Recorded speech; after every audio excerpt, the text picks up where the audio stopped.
We are here at the 1634 Meadery, and I've got my Viking hat because the Vikings, if I remember the movie, you might be too young, with Tony Curtis and years ago, no? It was in the early 50s, and they drank mead. Anyhow, this is Dan Clapp, owner, proprietor, and do we call you a brewer? Bottle washer. Bottle washer.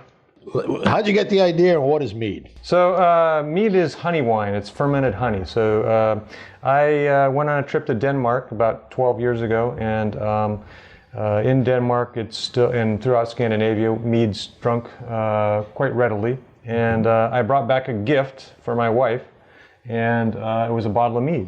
So this was my first bottle of mead I ever had. Oh, cool. And cool job. I really bought it back as kind of a souvenir. Yeah. And we finally brought it out at a dinner party and tried it, and I said, hey, this stuff's pretty good. Okay. And I was a home beer brewer and liked fermenting things and tinkering, and started making mead. What do we say? Do you ferment it, or? Yes, it's a fermented beverage. So your basic recipe is honey, water, and yeast, and the yeast is going to convert that sugar in the honey into alcohol and convert it into a wine. And I see different colors, different shades, so you've got different flavors. That's correct. So your basic mead, or your traditional, also called a show mead, is a mead that is made with just honey. So I make both varieties are just honey, and then I also add different ingredients to them. So we use local honey and local fruits to add to the meads to make different flavors. Huh. That one, for instance, is a blueberry mead. Ah. So we get blueberries from Cider Hill Farm up in Amesbury, and also this has some low bush Maine blueberries in it. And you basically just throw that fresh fruit right into the fermenter along with the honey and make the mead.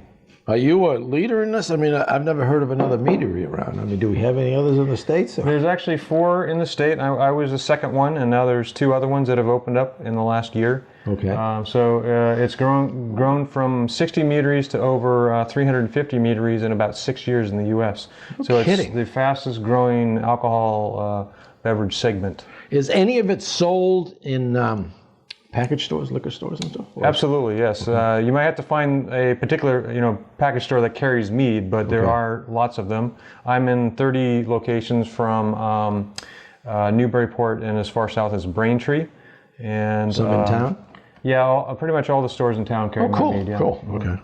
We're becoming quite the alcohol. We're going to be known as, rather than Clamtown. I mean, you've got 2 rum distilleries. Ipswich Ale. Yep, there's Mill Winery just over the line. Yep, and Russell Orchards is another winery. Yeah, so we actually have gotten together with those guys, and we're kind of team up on a couple things. We created a map of North Shore places to go tour and sip in tasting rooms, and all those other folks were included on that map. So, word's getting out and spreading out, and we're becoming well known.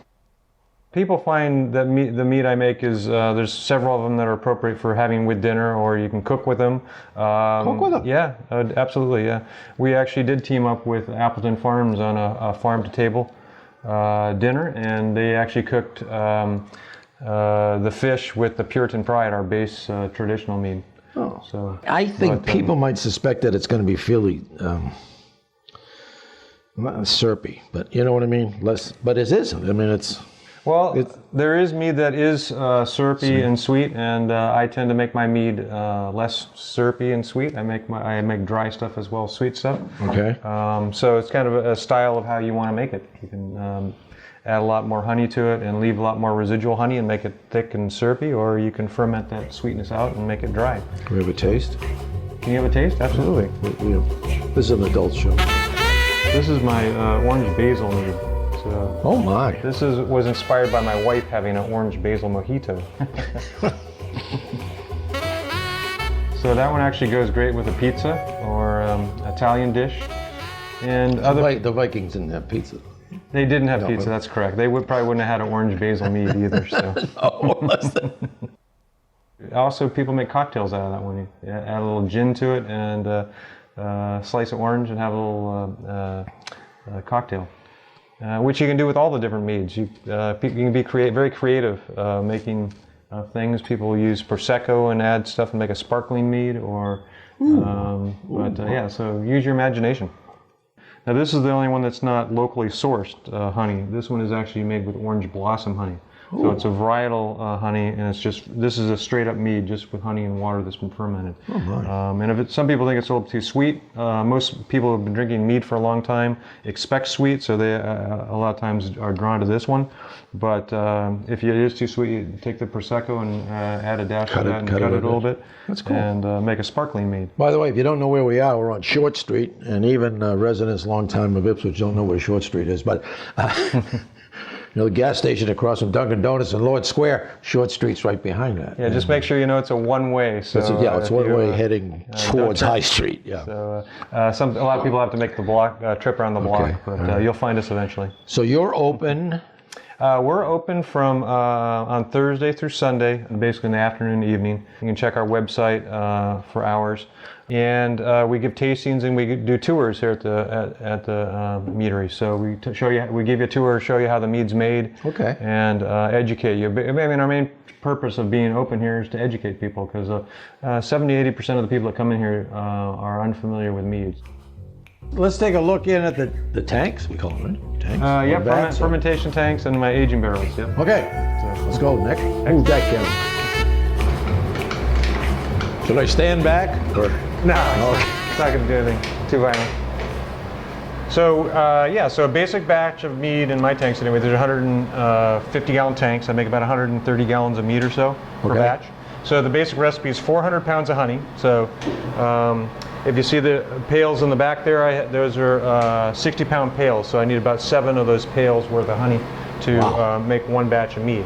Okay. And then if I'm going to add fruit to it, so I get all locally sourced fruit. I get them from various farms around Massachusetts, a couple up in Maine. But I've gotten blackberries, raspberries, strawberries, pears, all sorts of different, whatever flavor I'm working on. And then I throw about 300 pounds of fruit in there. So 400 pounds of honey, 300 pounds of fruit, and then I throw a yeast in and let the yeast convert the sugars that's in there into alcohol. And, so what's going on now? I see movement here in this tube. Yeah, that's fermenting. So you're seeing CO2 being produced as the fermentation is going on. So you can look in here and see that it's foaming. And so that's all CO2 being released as part of the fermentation process. So I have to come in here and babysit this several times a day while it's fermenting. You want to mix the fruit, and also I do something called a pump over, which I pump the mead through a hose in a pump, and it cavitates out the CO2 that's in solution and releases it. And then let this go. I also add some nutrients to it over the course of the fermentation, and you can hear in the background a cooler's running, a chiller's running. It's pumping cold water through this plate that's hanging here. Okay. And so when I immerse that plate into the mead, it does a heat exchange and cools the tank. And it's fermented. It's heat. I mean, that's correct, because part of the fermentation process is heat. So you have heat. Fermentation is the yeast converts the sugars into CO2, alcohol, and heat. So I'm taking care of the CO2 by doing a pump over. Yeah. I'm taking care of the heat by doing the heat exchange, and then I'm getting the alcohol from it, which turns it into wine. How long does the process take until you get the final? So this part is going to take anywhere from 2 to 4 weeks, depending on what fruits are in there. Some fruits you leave them on for a little bit longer than others. Okay. Like a cranberry or the blueberry one, I leave the blueberries on for quite a while. Okay. So the fermentation will be complete in that 2 to 4 week range. And then what I do is I pump it from this tank into the tanks in the back, and that's where it's going to sit there for another 5 months or so. Those are my aging barrels. Okay. So yeah, so mead needs to use age. metal, not wood, like the rum guys and. That's more of a choice. I could use that, but trying to keep my startup costs low, I decided to go with stainless because I can reuse these over and over again. Okay. Eventually, it'd be nice to have some oak barrels to do some aging in, but right now I'm using all the stainless steel. Well, you'll see a lot in the craft brewing industry. A lot of people use the barrels from Kentucky, the bourbon barrels, and the reason for that is because they only can be used once to be called bourbon. Oh, okay. So there's a flood of those on the market. So a lot of craft, and so I might eventually make a bourbon aged mead. I do have a barrel at home. Actually, one of the distilleries in town, Turkey Shore, gave me one of their barrels. I have an experiment going at home with a rum aged mead. So how did you get a first recipe? I mean, what?